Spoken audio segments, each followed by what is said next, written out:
everyone around you, and our presenters. Please mute your cell phones, mute your smart devices, please. Thank you. Yeah, they don't tell you that. But I mean, we can do it. We can get it too. Sharon, just get like virtual when you're ready. Not that virtual finger. distance, you know, if you want to do that. The good finger. You have to put aside. Once again, if you're out congregating by the opening of the door there, get your butts in here, have a seat. We're about ready to begin our 1 o'clock seminar.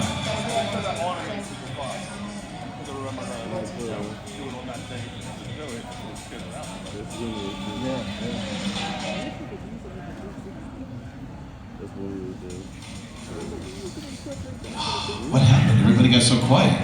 Would you run out of energy? Everyone having a great time? Yeah. Everybody learning a whole lot of stuff? How many people have been in the business for, let's say, less than a year? Raise your hands, just out of curiosity. You're in a great place. You're going to learn so much more, and you wait till you see the show floor. Sharon, are you ready? All right. She is presenting a seminar entitled 3 Keys to Creating Money, and who doesn't like that? Making relations in your photo booth business. Ladies and gentlemen, Photo Booth Expo, we proudly present Sharon Reed. Give her a big welcome, everybody.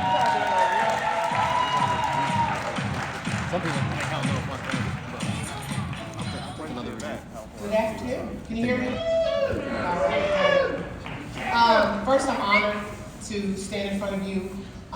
What I do out of love. I love this business. I love this industry. And if I can share something that I've done to be successful and you can take it and run with it, that's what I really hope that you get out of today's presentation. I'm going to leave a lot of room for Q&A at the end, so please ask any questions you want, okay?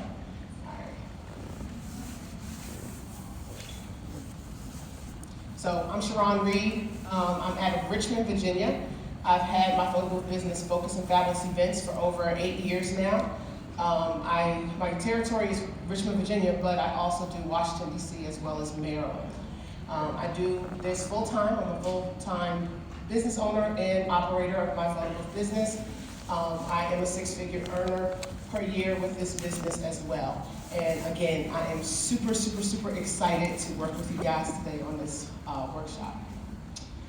So by creating the right kinds of connections, you can multiply your time, your opportunities, impact, and of course, what we're here for, income. And I've seen that happen each and every year gradually. I do better and better each and every year. And it really depends on my networking and my relationships that I've built through this business and in the industry. So what are some of the connections that I made? 2015, I believe, was the first Photo Booth Expo. I will say that changed my whole business.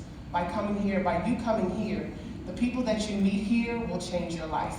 You're meeting for the first time your vendors. If you're using a certain software, you're meeting them face to face, so they now know you're not just somebody that pays them once a month. You're meeting vendors that are in your area, other photo booth operators that are in your area that you did not even know, or you just know each other by your Google listings, and now you can put a face to the name and maybe do work together. A lot of my relationships that have gotten me, a decent amount of money is through business leagues. So not just the industry, some people are part of Aliyah and other event industry leagues, but if you just put yourself out there in business leagues, especially if you want to do corporate business, those relationships have built my business. Your friends and your family, they may not be the first people to spend money with you, but you never know, just by them knowing you and saying your name, that has some weight and you can get some kind of business from it. One of the pictures is I acquired the now Washington Commanders in January. And that came from a relationship built in college. A girl just dropped my name, and I've been working at least 6 events since January with them. So just make sure that you are always telling people what you do. I know a lot of people don't mix business with pleasure. I don't. My post on my personal page looks a lot different than my post on my business page. But a lot of people, you think they know what you do, but they don't unless you tell them. So make sure you are looking at that. The key to unlocking success is creating effective connections. So we talked a little about the connections that you're going to make here this week, but when you get home, you want to look at some other connections that you can make or you already have, but you haven't fostered them. I already talked about my takeaways. So people do business with people that they know, like, and trust. All right, so first thing they need to do is to get to know you. These three these three keys need to work together to build that strong connection that's going to make you that money. So how do people get to know you? How do you share your information, right? So let's go back to that joining a business league. So in my area, I joined a business league that has over 500 businesses associated with it. It's not enough just to be a member, right? You got to show up. So when they have events, monthly meetings, or they have a gala, or anything that they're asking their members to come out to, if you can make it, you need to go. And you need to walk around the room. A lot of times they'll help you out by having you introduce yourself.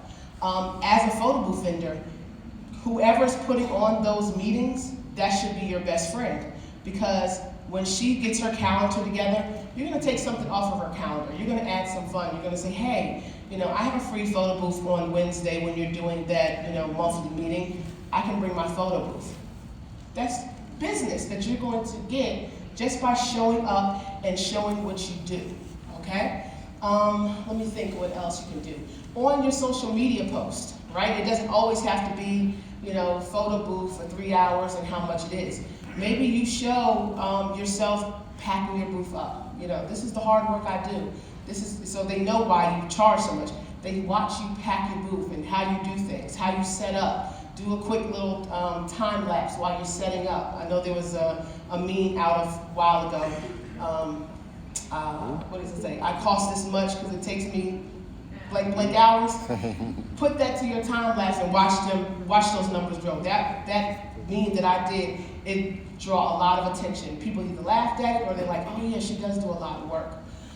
If you like to talk like I do, maybe you start a podcast. It's another good way for people to get to know you. Or create a YouTube channel where you just get on there and talk.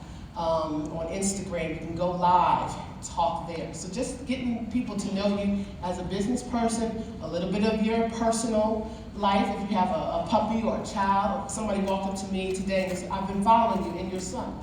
Not here, you've never been to the Photo Booth Expo, but they follow me and I do talk about my son and the things that he does. So just make sure people know you. And once they start to get to know you, they're definitely going to get to like you. So I talked about this.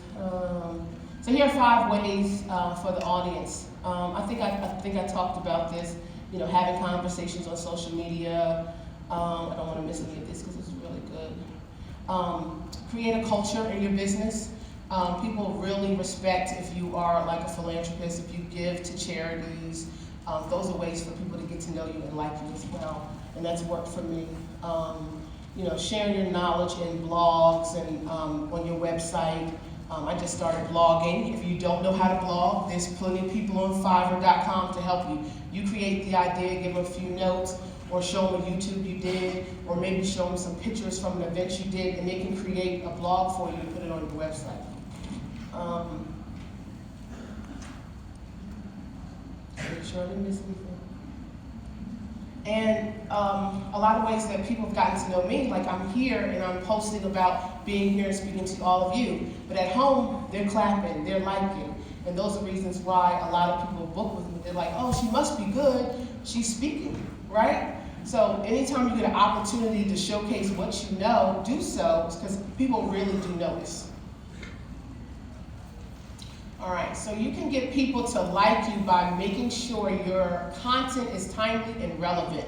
So if you are following different people online and you see that they have a problem, right? Be the solution. So, how I got the commanders, my friend was walking by an office and they were planning the holiday party. And she heard them say, we were looking, we need a photo booth. Oh, my friend owns a photo booth company. She knows my business, she likes my business because she's watching it. Well, Sharon does business in DC. Sharon does business for different corporate clients. She can handle this kind of work. So I'm gonna go ahead, I'm gonna tell them about her. Now if I get crappy work, or I didn't show what I did, or things like that, she wouldn't have the opportunity to promote my business. So another way you want to make sure that people learn to like you is by showing up and doing what you said you're going to do. So if you said that you're going to provide a photo booth and you're going to be there 2 hours before the event, you must do that. If you are going to go live, if you decide, hey, I really want to try that blogging, or I want to try that podcast, that when you start, you say, hey, I'm going to do a podcast once a week. And make sure that you stay consistent in what you do. People like when you are consistent, and what they say, your word is your bond. That really makes people like you. People learn to trust you through your transparency. If you don't know, don't claim that you know. You can find the answer to it, but be very transparent with your clients. Be very transparent with your other vendors that you work with. If a client comes to you and they say, hey, I'm having an event, it's 8 hours long, and we're going to have 20 people there. Are you going to sell them an 8-hour photo booth and they can waste their money? No, you say, hey, I don't think you're going to need 8 hours, but you might need 2 to 3 hours. We'll come in at the height of your event, have some fun, save you a little bit of money. They really appreciate that you're looking after them. And you might not have even gotten the job if you try to quote them for whatever 8 hours is for 20 people, right? Okay, so now that people know you, they like you, and you want them to trust you, another thing is you want them to trust your brand. So like we talked about when you are showing up and doing things consistently, those are other ways that people are going to trust you. And once they trust you, they're going to refer you. They're going to tell people about you. They're going to write a Google review about you. Those Google reviews will do a lot of good for your image. Not only people that you know, but people that you don't know that are going through the internet and typing in photo booth rental, and your business pops up on the map, and they can see that you have 5 stars. The number of reviews that you have makes a difference. If only one person reviewed you, maybe you're new, maybe nobody else really liked what you did. But if you have 50, maybe 200, oh, they're real well established, and people really, really like them. So like I said, you want that Google reviews, you want that word of mouth, and share your photos with your vendors. So I did an event a couple of weeks ago for a corporate client, and I used my OrcaView platform. And they inboxed me and said, please share that picture with me. Can you share that so I can share it on our page? Yes. So make sure you're making those relationships with your clients, but you're making them with your vendors, because vendors can also send you business. So I have 2 or 3 of my vendors that will send me sales leads monthly because they know I do good work. I have vendors that will call me if they need somebody to do something in Washington, D.C., and I do a white label. I don't know if you were here earlier when Dave Stevenson was talking about white labeling. And that's another thing about trust. You have to be a trustworthy person for someone to allow you to white label for them. So you're not only building that with your clientele, but you're building your trust with people in the industry. And at the end of the day, people buy from people. So a 360 platform is a 360 platform, but is it a Focus and Fabulous experience? So make sure people know it's you, or your brand or your culture that they're buying into the experience, not just that, you have something to sell and they don't know anything about it. I want to do a little quick exercise. If I have one volunteer. Oh.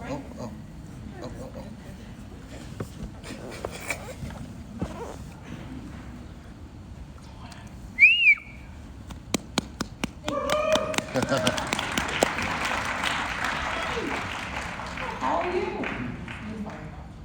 So, getting to know, like, and trust. What's your name? Valerie. Valerie, where are you from? Atlanta, Georgia.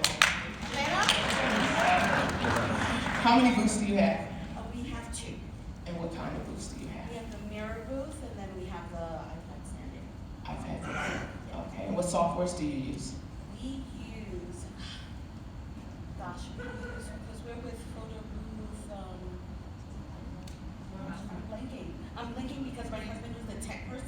bestseller. And he wants to take a nap. It's okay, it's okay. Yes, but, yeah. Okay, so is there anybody in the audience from Atlanta? Do you know those people? No. Okay, so now we're gonna know each other. I'll get close to her. Can we get close to her? He's gonna give you the mic. Thank you so much.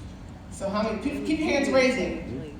All right, does anybody have a mirror booth that has their hand raised? If you don't, put it down. The air booth. An air booth? She's getting it. You see the people that put their hands down? They're gonna get a phone call that somebody's looking for a mirror booth. Call Valerie. Call Valerie. Right? And then so you need to connect with these people from Atlanta so that they trust you enough to do that work for them. So, same thing, when you get on that floor today, I know you guys are excited, I'm excited. Don't ask the simple questions that you already know the answers to from your vendors. You want to ask creative questions. One of the questions I want to ask to my software vendor is, hey, how can I be more creative with your software, right? And what have other photo boothers been doing with your software that might blow the socks off of a corporate client? Or, you know, what can I do better? They can see what you're doing. You know, especially if you're sharing kiosk software people, they see what you're doing. They know the number of events you did. They know how many pictures you're taking. They know if you take good pictures or bad pictures, because they can see it. So ask their opinion. And once they know that you are really about your business, they'll start to give you ideas. They'll start to share ideas with you, okay? And then back to those other vendors, they'll start to send you money, right? Sales, leads, they'll send you that. So that was my exercise. You're welcome. I appreciate you. And I wanted to definitely leave time for question and answers. One of my brands, besides Focus and Fabulous, is Chit Chat Photo Booth. And I named it that because a lot of people just want to pick up the phone and call me, hey Sharon, can you help me? I want to quote this gig. And what do you think, right? So by me opening up myself to answer questions, I found that there was a need for us to get together a little bit more. So from Chit Chat Photo Booth, I created the 360 Photo Booth Owners Retreat. How many people went to the retreat last month? We had so much fun. It was amazing. We had a full-on tour of the Orca View facilities where they showed us how wood comes into the building and ends up being a quality 360 machine. They spent a half a day with us going over techniques, sales, lighting, anything that we needed for our 360 booths. Then we had some experts on different softwares that interacted with each other. If you wanted to talk about TouchPix, you went and did that. If you wanted to talk about D's and Tech, you went and did that. But the biggest thing was we were connecting, we were networking. So one of our members that was at the retreat is actually doing a white label for me this weekend. So there I was able to put some money in her pocket just by coming. I didn't know her before the retreat. Now I know she's in my area, we have the same booth, we use the same software, and she's gonna go and deliver a great event. So if you want to do a Q&A with me, I think they're gonna have you come to the mic in the back, and I would love to answer some questions. Hey. Can you already hear me? I hear you. Hello? All right, yeah, sorry. I have a pretty loud mic, but it's not really loud. I have to literally eat it in order for you guys to hear me. Here you go. All right. So I have one question. A couple of photo guys in my area, if you guys can raise your hand, I don't know, offer incentives for doing reviews, because obviously, I don't know if anybody does that, but that's actually illegal. So what do you offer to like kind of encourage people to review your business? Because a lot of people are doing like, they're giving gift cards to write a review, which is kind of illegal from the FTC. I have not given any incentives for anyone to leave me a review. After every event, I use a software called pbx22, and one of the features is called follow-up. And he actually crafted an email for me that automatically goes out to each of the people that use my photo booths. And at the end, they have an opportunity to click a review. They actually have an opportunity to contact us if they want to get a quote for their next event. And so I've been getting a lot that way. And then also when I send my thank you to my client, I include my link to my Google review. It was amazing over COVID that I think they really love us small business owners. I got so many reviews. I pivoted to virtual photo booths, and I got so many reviews during COVID to just really boost my numbers and keep my 5-star rating. And then another question is, what platform do you use for reviews? Because I have so many. I have Google, I have, Wedding Wire, I have Denon, there's so many different ones you have to, I can't tell one customer, can you leave me 8 different reviews in 8 different platforms? I think it depends. My main go-to is Google, but I think that a lot of people that do a lot of wedding, I don't do a lot of wedding, will want people to leave a review on the Knot. So I think it just depends on the type of client where you would want to lead them to. And so that's something that you can change in your CRM when you send out that email to your client. Hey Sharon, thank you very much. Thank you for your presentation. Thank you. I know that you do some mentoring and things like that. How can people, what is your mentoring program? How can people sign up for that? And what kind of services do you offer with that? Right now, I'm offering one-on-one services. So if you want to just pick up the phone and chit-chat for 30 minutes, or if you want to talk with me for 3 months, we can do that. So it's basically a one-on-one mentoring, coaching that I'm doing right now. And then, of course, I'm trying to put my attention towards the retreats because I think it's really needed. So you shout out some cities. We got Atlanta coming in June. Detroit. I think somebody told me to go to Detroit next. But I was like, no, I want to go to Atlanta. But Detroit is so cold. And they were mad because I did the first one in Maryland and it was cold that week. We were right on the water. So they were like, next time somewhere warm. So Detroit is on the map. Anywhere else? Miami. Oh, Miami, yeah. Tampa? Tampa, okay. New York. New York. New York. Houston. I was just gonna It's ask. gonna be a great Did one. you? It's gonna be great. I was just gonna ask. So your last retreat was out here? It was in the National Harbor in Maryland, so right outside of Washington, D.C. Okay. And that's the home of work abuse. That's why I picked it, because we were able to go into their facilities, and I thought that was a really great addition to the workshop. Okay. Well, I definitely think you should do one here. You're Vegas? Yeah. Okay. Yeah. So I'm out here. Anyways, no. But my question was actually a follow up to the gentleman in front of me about the mentorship, and I was gonna ask just what are your how do we contact you? Do you have a podcast? Do you have a YouTube? What's the socials? Can I go back to my slide? I have a QR code that you can scan. You scan that QR code, you go right to my website. I got somebody wearing my QR code in the front here.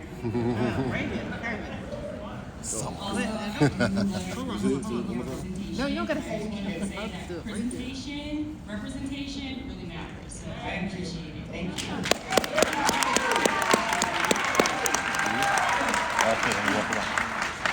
Okay. How you doing? How are you? I'm Femster. I'm going to speak for a little from DMV.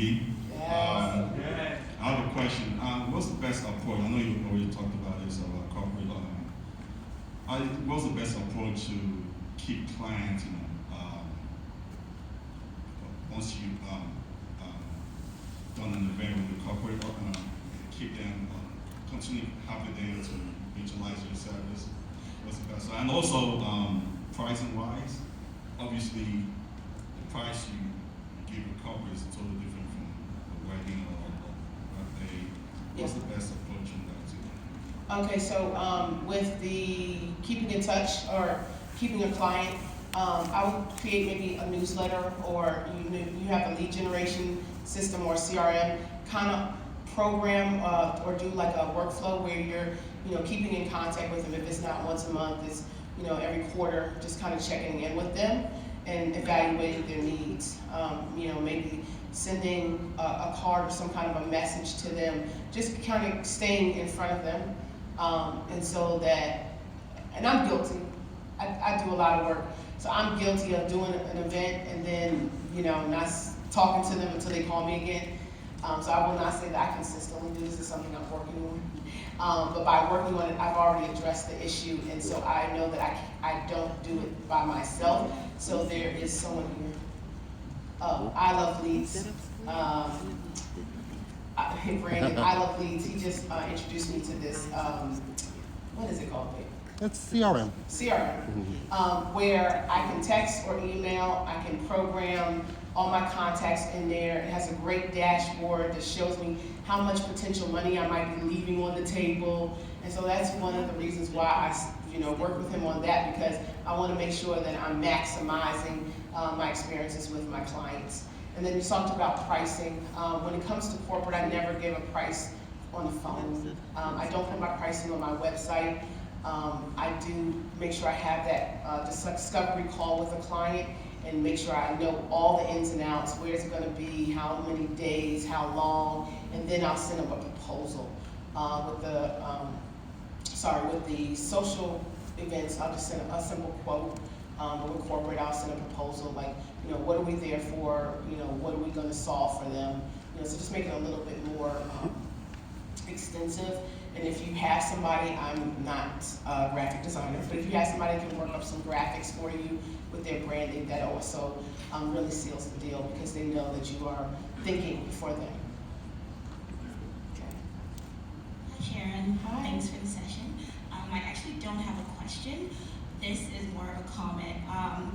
I and a few other owners in Atlanta, we realized that we don't have a Facebook group for owners in Atlanta, and there's a lot of people here from Atlanta that are already established. I personally always have like double bookings and need to white label or refer them to other people. So we did create a Facebook group. So I'll be here by the door if you guys just want to connect.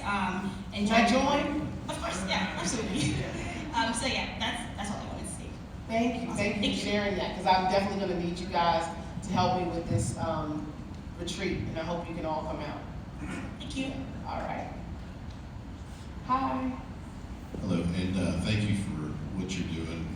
Really, really great content, wonderful presentation. You're doing a really good job. It's helping all of us out for sure.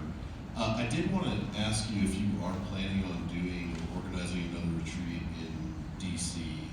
We own a couple working use stages. We're probably going to get quite a few more in the near future as well. So do you have any plans on redoing that retreat? Definitely, because it's home to me, it's easier. I did notice, I'm a see, touch, feel type of girl, so for that retreat, I wanted to go to every place we were going to be at. I wanted to walk in every single room before the event. I wanted to go to the restaurants we were going to eat at and taste the food. So being home, it's easier to do that than if I have to travel, then I have to find somebody to help me and all that kind of stuff. So definitely want to do it again. I probably will not do it in a January month. Probably somewhere where we have some cherry blossoms or something like that. But yes, I would definitely love to do that.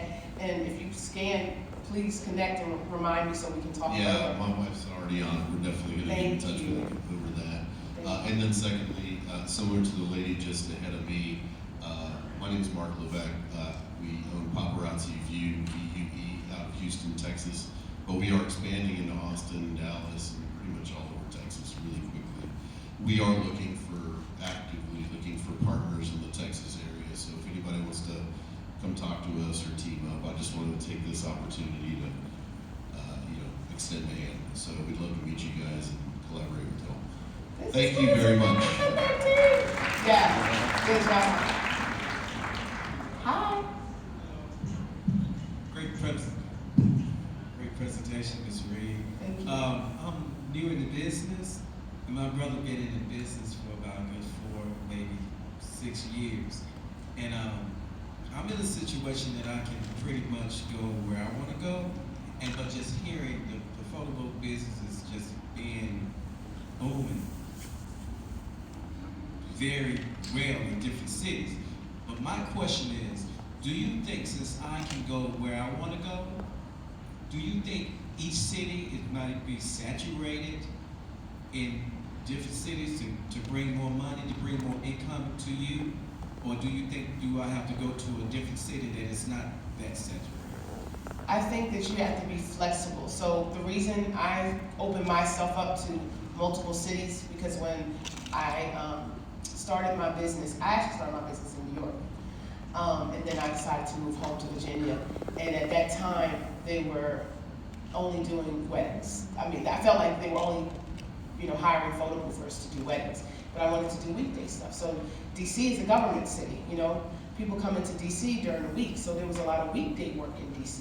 So I expanded because of that. So I think you have to look at what do you want to do, like the last presenter talked about your niche.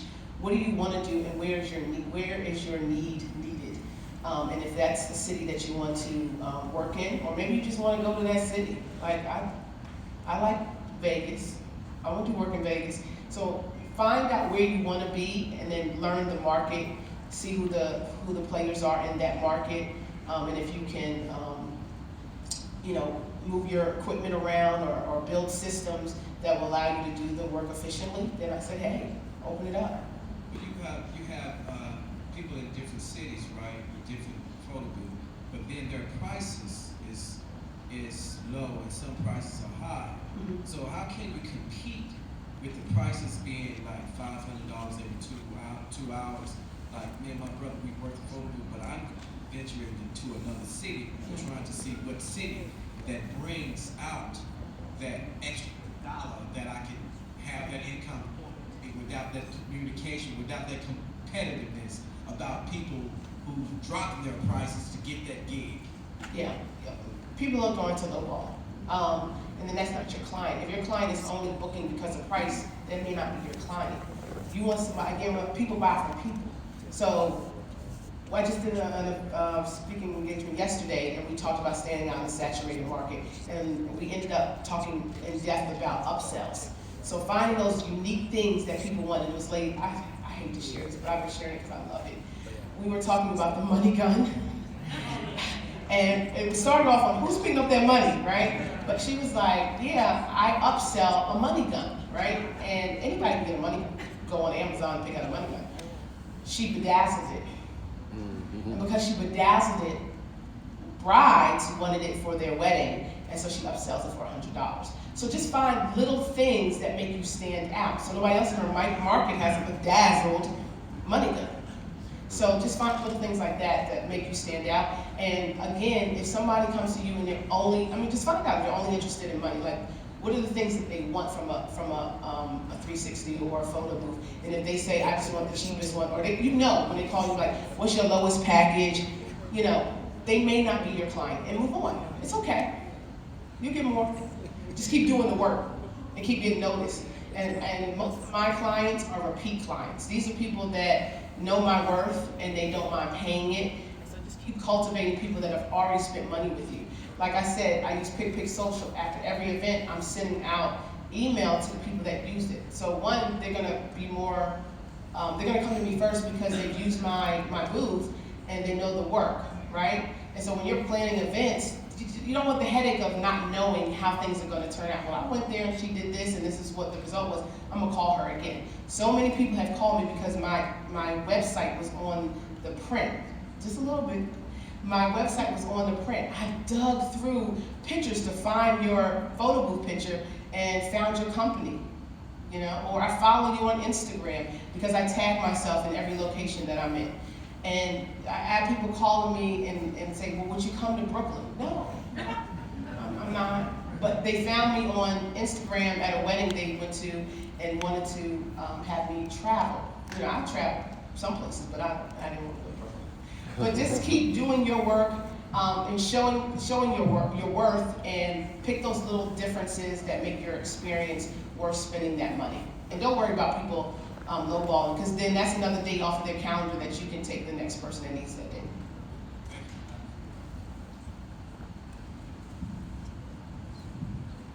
Thank you for coming on. I really appreciate you sharing your insights. So I would definitely hit you up for the one-on-one session. But that brings me to my question. How often are you in the DC, Virginia area? Because I'm out in that area, and I'm sure people in the area would love to do a meetup, like a mentorship group, to connect with you and work through this. If it's a regular thing, if we understand your schedule or something we can help you set up to do more often. I plan on being there a whole lot more now that they dropped the mask mandate. I think they're going to drop it on March 1st. And so before COVID, I was in DC 2 to 3 times a week, so hopefully getting that rhythm back. But I'm in Richmond, which is not far if you guys want to do a virtual or something or another, but I'm always in the area, and I don't mind traveling up there, so it's okay. Hi, good afternoon. My name is Keisha, and thank you for your presentation. I'm also in the DC area, but I have a question. I work full-time, and so I've just started in the photo booth industry, and I'm working as a kind of side gig right now. But how long and when did you know that you were going to take it full-time? My story is in 2012, my aunt suddenly passed away, and she left me her retirement money, and I wondered, what would she want me to do with that money? And I had remembered seeing the photo booth business, and I said, I always wanted a business where people would line up for it and walk away with a smile. So I used a portion of that money, and I purchased my first photo booth. Within 7 months, I quit my job because I had made my money back, and I was making more doing the photo booth on the weekends than I was making on the job. But again, this was 8 years ago when we were charging a lot more money, and I connected with a DJ company who was not interested in doing photo booths, but was interested in selling the product, and so I worked with them for my first year, and so I had jobs out of the wazoo because they were so busy and well established. So, if that helps. All right, that's it. We're good. My friends, a wonderful round of applause. Sharon Reed. Thank you. Moneymaker. I think we can do a little bit louder than that. What do you say? Come on. Awesome. Sharon, thank you so very much. My friends, we got a little bit of a break until our next seminar. If you have any questions, any more questions for Sharon, please ask away, fire away. And next, we have a little bit of time.